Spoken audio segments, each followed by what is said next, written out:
Cambodia is now a major player in the multi-billion-dollar global apparel industry. In less than 3 years, the number of garment and shoe factories here has nearly doubled to 450. But the safety of factory workers, their wages, and even the buildings in which they work are being brought into question.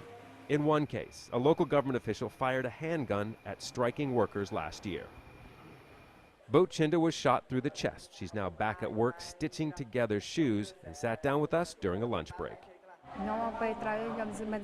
When I was shot, I didn't think I was going to live. I knew I was seriously injured. When I finally woke up, I was hopeless. The man who shot her is still on the run.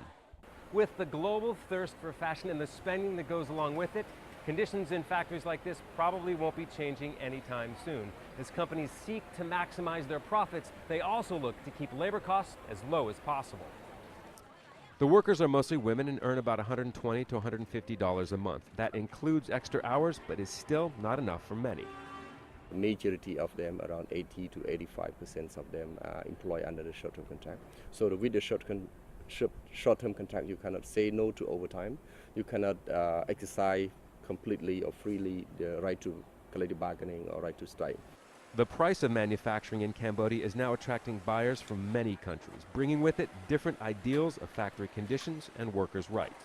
Up until now, it's really been reputation-sensitive buyers that put pressure on a factory to make the change. In the early 2000s, almost all of the factories here had a reputation-sensitive buyer. Most of those were American buyers.